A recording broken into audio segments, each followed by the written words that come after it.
आएगा सरकार की तरफ से और दूसरा मैं कहना चाहता हूं, दूसरी एक बात, मेरी बात पूरी सुनिए जनाब। जब आप 200-200 300-300 साल पुराने आधार पे क्लेम करेंगे तो वो 200 साल पुराना 300 साल पुराना रेवेन्यू रिकॉर्ड किसके पास होगा?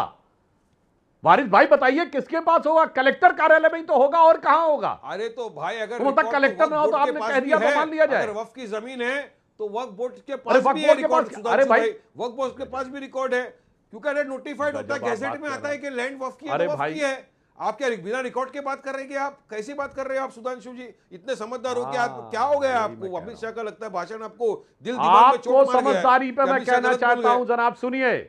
जब आपने अब सुनिए, सूरत नगर निगम अंग्रेजों के जमाने से चल रहा है, वक्त ने उस पर क्लेम कर दिया। अब वक्त का कागज जायज है नाजायज है कौन तय करेगा? आप जवाब दीजिए। यहां झूठ, वो कागज असली है नकली है कौन तय करेगा? बताइए, जवाब दीजिए। कि प्राइवेट घर है, अरे जवाब दीजिए ना, थोड़ी वक्फ लगता है प्राइवेट। अरे जवाब दीजिए ना, तब फिर देखिए, फिर जवाब नहीं दे रहे, फिर जवाब नहीं दे रहे, भाग रहे। वहां पे सिर्फ वो कलेक्टर ही तय कर सकता है, कॉर्पोरेशन तय करेगा। फिर देखिए बिल्कुल कॉर्पोरेशन क्या करेगा? वारिस एक एक करके वारिस आप अपनी शंकाएं रखें। सुधांशु चतुर्वेदी, देखिए सुधांशु चतुर्वेदी शासन से हैं, सरकार से हैं, जवाब देंगे। Okay Sudhanshu Chaturvedi 40 second reply. हाँ, मैं बताना चाहता हूं, अगर किसी भी प्रकार का संपत्ति पर दावा होगा तो संपत्ति के दावे का निराकरण सरकार के पास उपलब्ध रेवेन्यू रिकॉर्ड पर ही हो सकता है। किसी एक के दावे को सही नहीं माना जा सकता, जो इन्होंने कानून में प्रावधान कर दिया था। और वो सरकारी रेवेन्यू रिकॉर्ड जिले के कलेक्टर के पास ही होते हैं, चाहे वो हिंदू का हो। एक सेकंड सुधांशु, मैं क्लैरिफाई कर रहा हूं, चाहे सुधांशु जी आप इसको क्लैरिफाई करिए, चाहे वो हिंदू का हो, चाहे वो मुसलमान का हो, चाहे वो क्रिश्चियन का हो, चाहे वो सिख का हो, चाहे वो बौद्ध का हो, चाहे वो जैन का हो।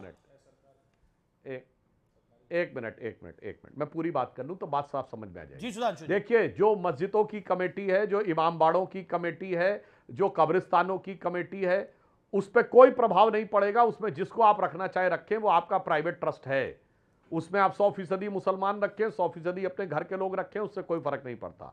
पर जब आप वक्फ को देंगे तो जो वक्फ बोर्ड बनेगा, अब जैसे वक्फ बोर्ड की वक्फ काउंसिल है, अब वक्फ काउंसिल का चेयरमैन कौन होगा? Minority affairs minister. तो आज किरण रिजिजू हैं, तो वो तो मुस्लिम नहीं है, वो बुद्धिस्ट है। तो मतलब आपके हिसाब से तो ताउम्र भारत में माइनॉरिटी अफेयर्स मिनिस्टर मुसलमान ही होना चाहिए।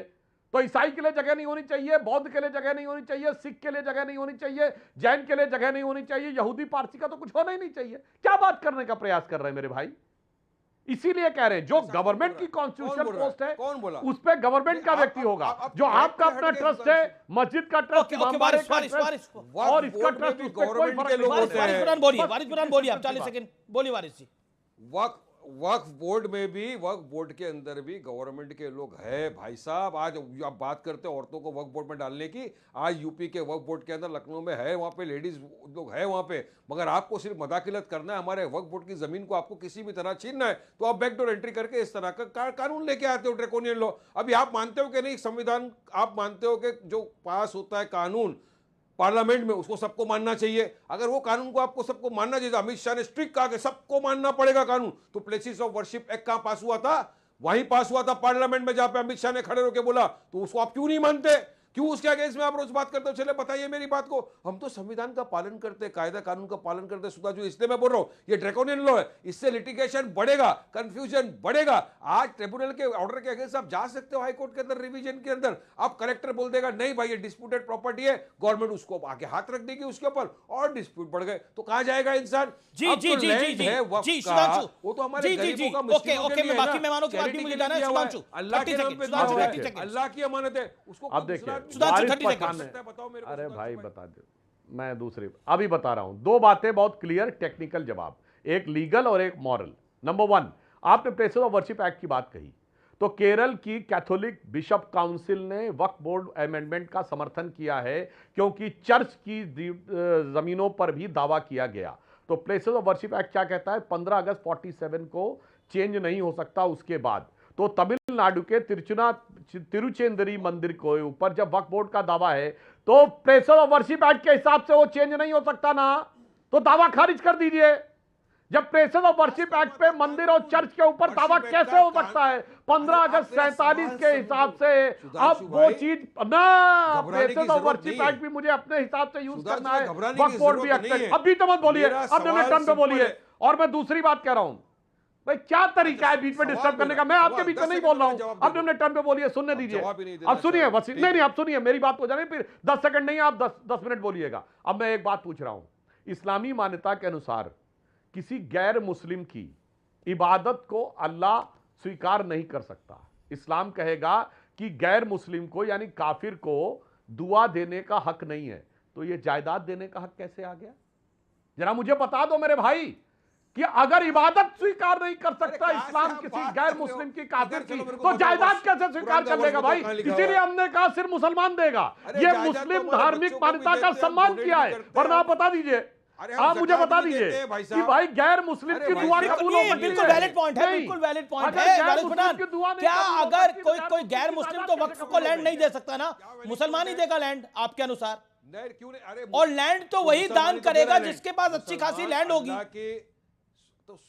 बताइए वारिस फरहान। मुसलमान अल्लाह के रास्ते में, मुसलमान जो इंसान है वो अल्लाह के लिए ये जमीन देता है ताकि इससे फायदा हो, उसको चैरिटी के डोनेशन, उसको सवाब की नियत से वो देता है ताकि इससे गरीबों का मुसलमान ही देता है ना, बेवाओं का, हिंदू सिख ईसाई तो नहीं दे सकता है। सिर्फ मुसलमान तो कौन दे रहा है? आपने तो कह रखा था गैर मुस्लिम अरे दे तो भाई देगा। मुसलमान और तो गैर मुसलमान का ही है ना, ये इस्लाम हम तो बोले की मुसलमान धार्मिक भावना का अपमान है। अच्छा ठीक है, कौन बोल रहा है? क्योंकि किसी मजहबी मुसलमानों ने दी है डोनेशन, लैंड है भाई, 40 सेकंड मुसलमानों की दी हुई लैंड है,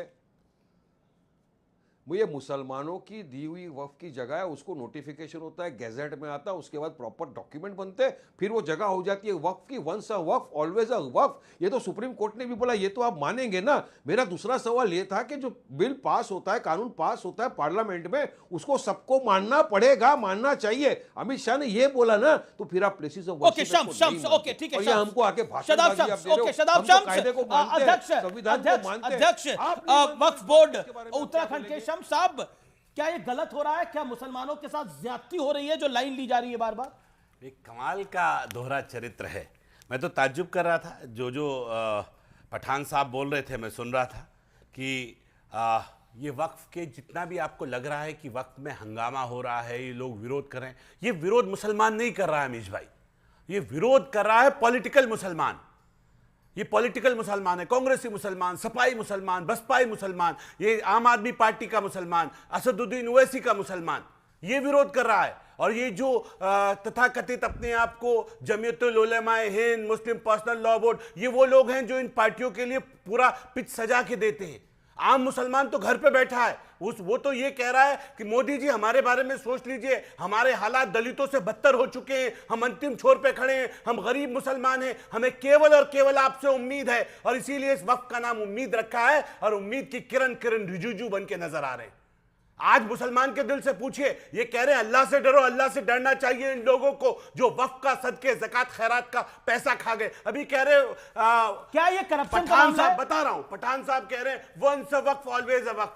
ये हैदराबाद की प्रॉपर्टी है, मस्जिद सुल्ताना बाग, गुलाम दस्तगीर बड़े चहीते हैं ओवैसी साहब के। ये देखिए 1350 फसली, ये होटल मैरियट बन गया इस प्रॉपर्टी पे। आपकी नाक के नीचे, आपकी सहमति से बताइए, ये once a Waqf always a वक्फ नहीं रहा। यहाँ क्या गया? क्या वक्त की लाइन पे होटल मैरियट बन सकता है? बन नहीं सकता। होटल बन सकता है? कैसे बन गया, हम तो पूछ रहे हैं। नहीं बन सकता है। अजीज एक सेकंड, अजीज खान आप बताइए, बन सकता है? बन सकता है ऐसे वक्फ की जमीन के ऊपर? ये तो खुलासा है बहुत बड़ा। ओके, कि वक्फ की जमीन पर एक कोई होटल बन सकता है? हैदराबाद में बना है, बताइए अजीज खान। हरदिल अजीज खान भाई, अब वो क्या बताया जा रहा है, क्या नहीं देखिए, वो क्या बता रहे हैं, क्या नहीं बता रहे हैं, कोई प्रमाण नहीं है। ये है ना प्रमाण कि उस पर होटल बना है या होटल नहीं बना है। वो कह रहे हैं, अगर सुनिए मेरी बात, अब आप अपनी बात अपने टर्म में बोलिए। असदुद्दीन ओवैसी क्या बन रहा है, नहीं बन रहा है, बनेगा नहीं बनेगा, उस पे तब आरोप लगा रहा हूं। अरे सर आप बोलने नहीं देंगे, सुनना तो पड़ेगा ना आपको। सुनिए ना, सच तो पूरा सुन लीजिए। और मैं कह रहा हूं कैंसिलेशन ऑफ डीड के लिए जा सकते थे, क्यों नहीं गए? क्या यहां प्रेम खत्म हो गया? कौन सी सेटिंग गेटिंग हुई है बताना पड़ेगा। अरे भाई अब आप ही एंकर हैं क्या? आप ही एंकर होंगे क्या? अब मुझे बोलने दीजिए, आप अपने टर्न पे अपनी सफाई रखिए। एक बात आप समझिए अमीश भाई, ये जो पूरा चल रहा है, पूरा सीन चल रहा है बिल अमेंडमेंट के नाम पे, और जिस तरह एक हमदर्दी बटोरने की कोशिश की जा रही है मुसलमानों से कि साहब मुसलमानों को दूसरी पार्टियां डरा रही हैं, धमका रही हैं और उनके हित में यह बिल है। सच्चाई यह है कि आखिर इस देश में मुसलमानों को डरा कौन रहा है? जब से बीजेपी सरकार में आई है, सत्ता में आई है, उसने एक ही काम किया है, डराने का, धमकाने का जवाब दीजिए ना। कोई एक ऐसा काम बताइए जो मुसलमानों को डराया ना गया हो, धमकाया ना। सुनिए मेरी बात सर, मुझे बोलने दे सर। आप कह रहे बीजेपी डरा रही है, धमका रही है। एक भी कैबिनेट बीजेपी तो कह रही है, एनडीए कह रहा है कि न्याय हो रहा है गरीब मुसलमानों के साथ, फैसला हो रहा है। अरे सर सुन लेना सर मेरी बात, न्याय, यही तो मैं कह रहा हूं, ये न्याय नहीं अन्याय हो रहा है। और न्याय इसलिए हो रहा है क्योंकि इनकी मंशा ठीक नहीं है। ओके, ये मंशा तब भी लेकर के आए थे नोटबंदी में भी। ठीक नहीं है, नोटबंदी में भी सुनिए सर, भ्रष्टाचार ये करे, भ्रष्टाचार पे जवाब नहीं है इनके पास। मैं ये कह रहा हूँ वारिस पठान मुझे सिर्फ ये बता दें, ये जो प्रॉपर्टी है, ये प्रॉपर्टी मस्जिद सुल्तानाबाग ये वक्त की है कि नहीं है? इसके अंदर ये जो मैरियट बना, इस पे आपने क्या किया, ये बता क्यों नहीं रहे? इसका उत्तर कौन देगा? और ये तमाम, मेरे पास एक नहीं है, ये 20 सबूत हैं। बता दीजिए, चलिए छोड़ दीजिए ओवैसी साहब को, दूसरे पे आ जाते। दिल्ली का ओबराय होटल वक्त की लाइन पे 1 रुपए सालाना, 1 रुपए सालाना, क्या मजाक बना रखा है? गरीबों का हक अमीरों के पास। मेरे यहाँ उत्तराखंड के अंदर एक कांग्रेस के बहुत वरिष्ठ नेता संजय गांधी जी के साथी अकबर अहमद डंपी वक्फ बोर्ड की जमीन पर 200 बीघा में रिसोर्ट बनाया हुआ है, 200 बीघा में रिसोर्ट।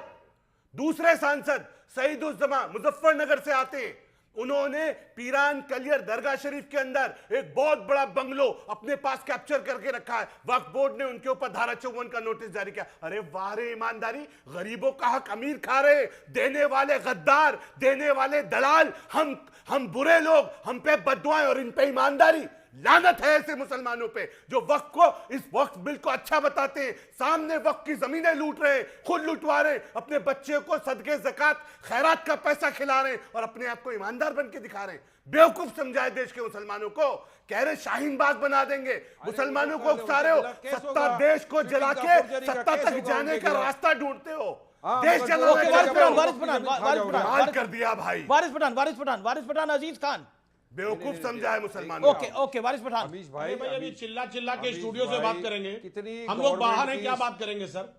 स्टूडियो में बैठ के ये बात कर रहे हैं, नहीं आप भी सर बोल बोलने सकते नहीं दे रहे, हैं। फिर क्या फायदा आप करेंगे? अरे इस तरीके स्टूडियो से में तरीका एक ही माइक है, उनके पास 4 माइक नहीं, लगा ऐसा रखे नहीं मैंने। चिल्ला के बोलेंगे सर, हम लोग बाहर बैठे हैं। अरे नहीं आप तो सर, वैसे भी स्टूडियो सत्ता में से सर बाहर बैठ बैठे करके और हैं, यहाँ बाहर बैठ के लखनऊ फर्क है और सर इन दिल्ली दोनों भी। में। क्या करें सर इसके अंदर?